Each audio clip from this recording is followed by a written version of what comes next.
नमस्कार दोस्तों, मैं आकाश काड़े आप सबका हमारे YouTube चैनल हैप्पी हार्मोनिक्स पर स्वागत करता हूँ। सबसे पहले मैं आपको तहे दिल से शुक्रिया कहना चाहता हूँ, क्योंकि हमारी जो पिछली वीडियो थी हनुमान चालीसा की रहस्यमय कथा, उन सबको आप लोगों ने भर भर कर प्यार दिया है। जो लोग भी आज हमारे चैनल पर नए हैं, जिनको कहानी नहीं पता, वो ऊपर दिए गए आई बटन पर क्लिक करके उस कहानी का मजा ले सकते हैं। चलिए हम आज की कहानी शुरू करते हैं। आज की एक्चुअली कोई कहानी नहीं है, एक किस्सा है, रामायण का एक किस्सा जो जुड़ा है माता कैकेयी से। हम माता कैकेयी को एक ही रूप में देखते हैं, नेगेटिव रूप में, क्योंकि हम सबको एक ही बात पता है कि माता कैकेयी जी ने अपने वचन के तहत भगवान राम को वनवास में भेज दिया। उनको 14 साल के वनवास में भेज दिया और उनके बेटे को भरत को राज दिला दिया। लेकिन हम ये नहीं जानते कि इसके पीछे कोई दिव्य योजना थी या कोई योजना थी, कोई कारण था। हम इस सबसे बात से अनजान हैं। तो देखो, जो माता कैकेयी थी वो केकय देश के राजा अशोकपति की पुत्री थी। ओके, उनके साहस और वीरता के बहुत सारे चर्चे प्रसिद्ध थे। राजा दशरथ जी से विवाह के पश्चात वो राजा दशरथ जी की एक प्रिय पत्नी बनी, और जैसे कि मैंने कहा, उनके साहस और वीरता के चर्चे प्रसिद्ध थे। राजा दशरथ जी के कहत वो युद्ध में भाग लेने लगी। ऐसे एक युद्ध के दौरान जब राजा दशरथ जी की जान खतरे में आ गई, तब माता कैकेयी ने उनकी जान बचाई थी। इसी के चलते राजा दशरथ जी ने उन्हें 2 वरदान देने का वचन दिया। समय बीतता गया, दिन बीतते गए। हमारे भगवान राम, उनके राज्याभिषेक का दिन नजदीक आया। उसी दौरान माता कैकेयी की एक दासी थी, मंथरा। उन्होंने माता कैकेयी को याद दिलाया कि राजा दशरथ ने उन्हें 2 वरदान देने का वचन दिया था। मंथरा ने माता कैकेयी को प्रेरित किया, उनके मन को प्रेरित किया कुछ इस तरह कि वो उन 2 वरदानों का उपयोग उनके बेटे भरत को राज दिलाने में और भगवान राम को वनवास भेजने में करे। यह तब हम सबको पता है। इसके बाद माता कैकेयी ने ऐसा ही किया, ये बात भी हमें पता है। ठीक है, माता कैकेयी ने उन 2 वरदानों का उपयोग, एक तो भगवान राम को वनवास भेजने के लिए और दूसरा उनके बेटे भरत को राज दिलाने में किया।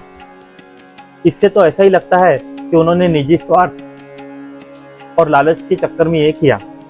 लेकिन एक बात यहाँ पे है जो आप सबको नहीं पता, शायद किसी को पता भी होंगी, और जिसे पता होंगी वो नीचे कमेंट करके बता देना कि मुझे ये बात पता थी।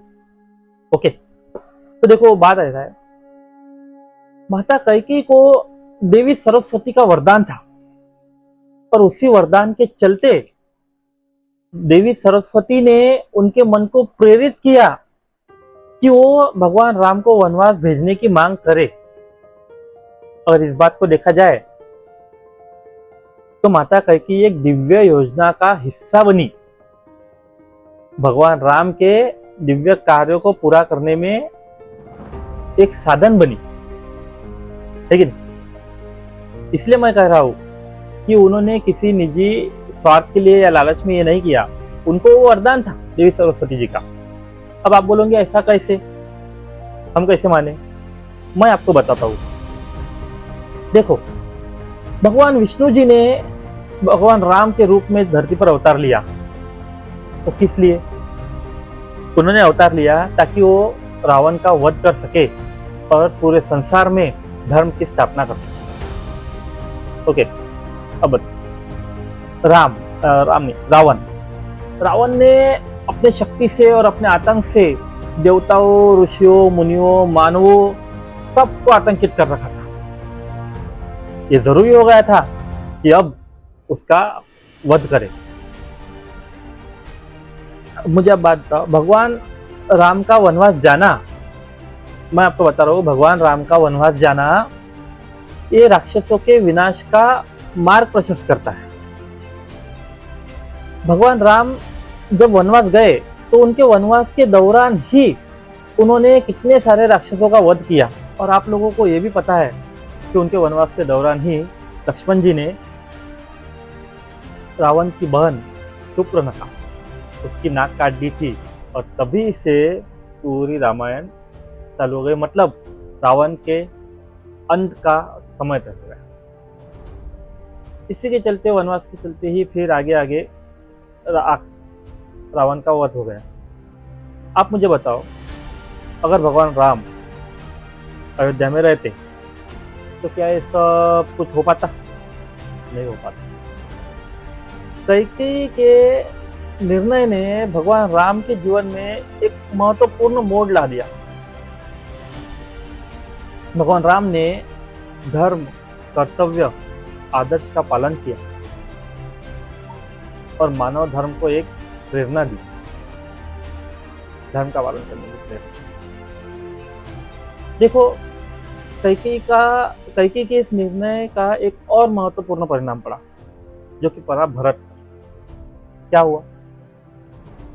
कैकेयी के निर्णय के अनुसार भरत को राजा तो बना दिया गया, लेकिन भरत ने भगवान राम के अनुपस्थिति में उनकी खड़ाऊ को सिंहासन पर रखकर और खुद एक तपस्वी का जीवन व्यतीत किया।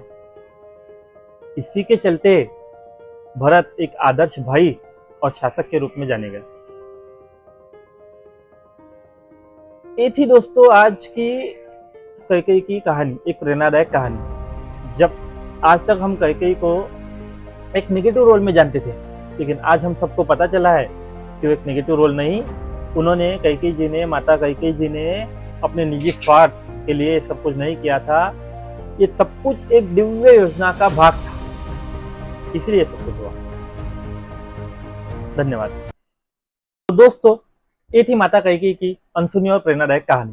अगर आपको ये वीडियो पसंद आया है तो इस वीडियो को लाइक, शेयर और सब्सक्राइब करना ना भूलें। और ऐसी ही प्रेरणादायक वीडियोस के लिए या कहानियों के लिए आप हमारे चैनल हैप्पी हार्मोनिक्स से जुड़े रहे। जय श्री राम।